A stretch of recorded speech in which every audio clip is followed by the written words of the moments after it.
I was wondering if you could respond to some of these following specifics on how they do not restrict voter access, such as the banning of mobile voting centers like the ones used in Fulton County. You said the codifying of the drop boxes that had not been in law before, but effectively reduces the number of them compared to what was used in the November election in Fulton County. Reducing the amount of time for voters to request absentee ballots, and banning the automatic mailing of applications for absentee ballots to voters. Well, I would tell you that I think all of these things, and there's plenty of legislators that can talk to you individually after the press conference, but I know myself and a lot of them got a lot of these questions. First of all, on the drop boxes, there's a very simple formula that is now going to be used on the drop boxes for all counties. There are counties, you know, people are saying we are taking something away with drop boxes. There's counties that did not have a drop box last election. Now, every county, was it 49? 49. Now every county will be required to have one drop box. And keep in mind, if you are a voter, you have plenty of time to mail your ballot.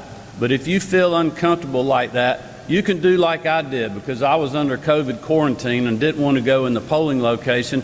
I went and dropped mine into a drop box. You can still do that. It's in a secure location now. Even the days leading up to when it's very close to the election, you can take your ballot and hand it off to the local elections official if you don't feel like you're going to have time to mail it. In regards to the mailing days, the U.S. Post Office recommends 14 to 15 days cutoff before the election. This bill has it at 11. You know who asked us to do that? Who asked the members of the General Assembly to do that? The Association of County Commissioners of Georgia. They represent county governments that, per the Constitution, run the election. Because you had so many ballots that weren't mailed on time, they weren't received on time, they weren't mailed on time, they come in after the election and they don't count. You still have weeks and weeks to request your absentee ballot. But now we are cutting that deadline a little bit shorter at 11 days prior to the election to make sure the voter has time to get their ballot back where it will be counted. There are reasonable mechanical fixes that are in this bill. That this General Assembly, you know, a lot of people talk about how quickly this was done. The Speaker of the House set up in the committee to work on this issue before the end of the year.